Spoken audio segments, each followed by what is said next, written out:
दोस्तों, एक जमाना था जिस समय चुंबक को एक खिलौने के तौर पर काफी यूज किया जाता था। आप लोगों के लिए भी ये खेलने की चीज रही होगी जिससे बचपन में अनेक प्रकार के डिजाइन और ना जाने क्या क्या इससे बना करके खेलने में इस्तेमाल किया गया। वैसे चुंबक का आज के नए युग में काफी प्रयोग किया जाता है। आपने भी देखे होंगे लाउडस्पीकर, मोटरसाइकिल, एयरफोन, ऐसे कितने सामान हैं जिसमें चुंबक लगे होते हैं। दोस्तों, चुंबक एक चिपकने की चीज है जो लोहे को अपनी ओर आकर्षित करती है।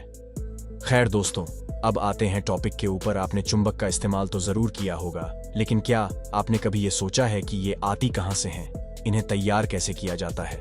आखिर कैसे चुंबक को फैक्ट्री में बनाया जाता है? नहीं ना? चलिए, आज आपको इस वीडियो में हम इसके बारे में बताते हैं। लेकिन उससे पहले दोस्तों, हमेशा की तरह आप चैनल पे नए हैं तो प्लीज चैनल को सब्सक्राइब करना मत भूलिएगा और वीडियो पर एक प्यारा सा लाइक जरूर दीजिएगा। दोस्तों, किसी भी चीज को बनाने में उससे काफी स्टेप्स से होकर गुजरना पड़ता है। इस वीडियो में हम चुंबक की बात कर रहे हैं तो सबसे पहले इसके सांचों को तैयार करना होता है। अब जिस भी आकार का चुंबक बनाना होता है, इस सांचे में रेत को भर दिया जाता है। अब बाकी जो रेत निकलते हैं उन्हें हटा दिया जाता है। दोस्तों, अब बारी आती है इसके अगले स्टेप की, जिसमें उस सांचे को मशीन के अंदर रखा जाता है। वो इसलिए ताकि इन्हें मजबूत बनाया जा सके। इस सांचे को एक मशीन के अंदर रखा जाता है जिससे हाइड्रोलिक की मदद से इसे प्रेस किया जाता है।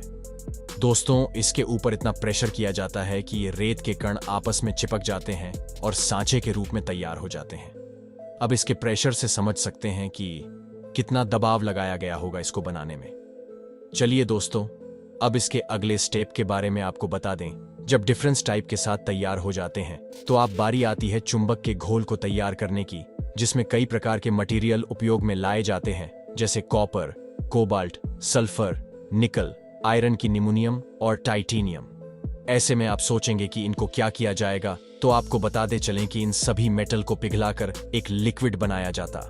इसके लिए इन सारी धातुओं को एक बड़ी सी भट्टी में डाल दिया जाता है। आप तो जानते हैं कि किसी भी मेटल को पिघलाना इतना आसान नहीं होता। इसके लिए काफी कुछ टेम्परेचर की आवश्यकता होती है। जी हाँ, तकरीबन 1600 डिग्री की गर्मी इन्हें पिघलाने के लिए जरूरी होता है।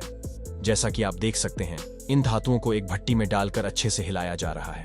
अब बारी आती है कि जो लिक्विड तैयार हुआ है उन्हें सांचे में भी तो डालना जरूरी है। ये काम दोस्तों को बड़े ही सावधानी से किया जाता है।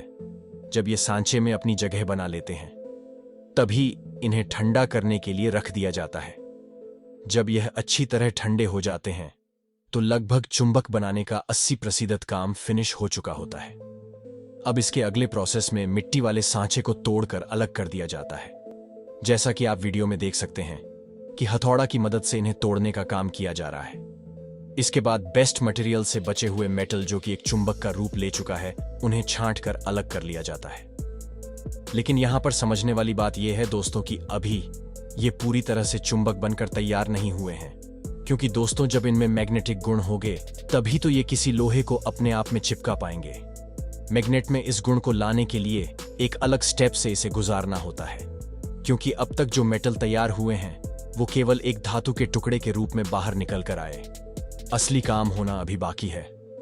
दोस्तों, इसे चुंबक में बदलने के लिए एक मशीन के ऊपर रखा जाता है जो इसमें इलेक्ट्रोमैग्नेटिक चार्ज ट्रांसफर करने के काम में आती है।